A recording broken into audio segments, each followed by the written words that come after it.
guys, welcome back to the Happiness Company. I'm Avani and we are reviewing Trillion Dollar Quotes. What do you think about showing emotions at work? Are emotional leaders weak leaders? Are you okay with people being emotional at work, or is it a big no-no? Because haven't we seen in our personal experiences, if we tend to show a lot of emotional connect at work, or we tend to express ourselves in a better manner, people start to judge us. Or do they?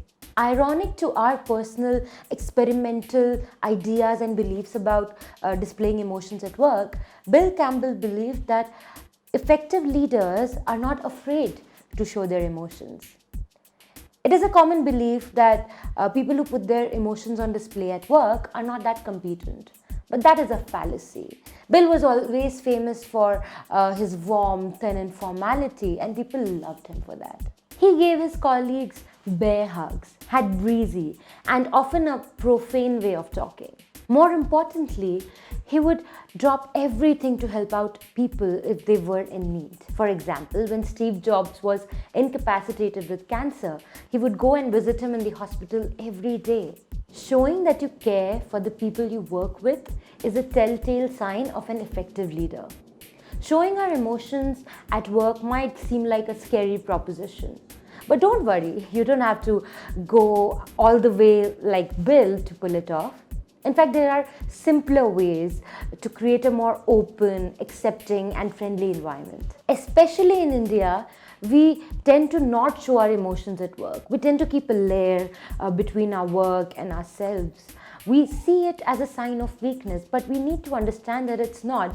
And when you're talking about not showing your emotions at work, or even showing your emotions at work, it doesn't mean crying at a particular place, or showing anger or screaming abusive words while you're angry at someone. No, showing your emotions can happen in many different ways. For example, how Bill used to do it, giving bear hugs, telling people how amazing they are at their work, bringing back a lot of food from your place whenever you come back. All of these things, when you share, when you connect, when you open yourself up in the workplace, your happiness, your sadness, your disappointment, your disagreement, agreement, everything starts making sense, and everything starts everyone starts understanding it even more. Especially when you're a leader, you have a lot of responsibilities. One of those responsibilities is gaining the trust of your teammates. And what is a better way than to show them that you care about them? Ask them about their day. Believe them when they say that they're sick. And that's a totally other thing. But yeah, I mean, especially in India, we believe that we are a good manager or a good leader when we are, very strict and very cold in our approach or something like that. That's not true. Having a friendly culture always helps. And Bill was a very good example for the same. Have you not seen players and coaches of a cricket team or any other sport show feelings on the ground sometimes? Imagine if they were indifferent, if they didn't show any feeling whether they won or whether they lost the match. We would think that they didn't care. We would be angry at them. And same is the response of the teammates that you are leading. As a leader, it is important that you show some care, show some emotion. If you win a client, if you complete a project, if it's a success, celebrate it. Tell people how amazing their work was. Talk a lot so that your communication is proper and you're able to display your emotions in an even better manner. Personally, when I was working with a team and I read this book, I was kind of surprised as to what happens when I express myself better.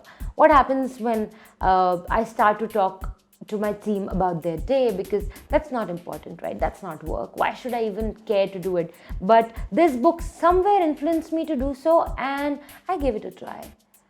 In a week, I saw this drastic change in the way the teammates were looking at me. I mean, in the beginning, they were a bit skeptical about my behavior, but slowly they adapted to it. And before I asked all the reports for all the meetings and all the important documents were on my table before I actually had to ask them, and they would take weeks to fill in and stuff like that.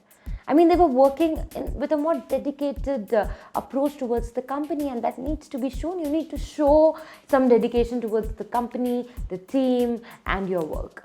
Let's discuss in more detail what Bill Campbell used to believe in and what shaped these amazing Silicon Valley companies into what they are today.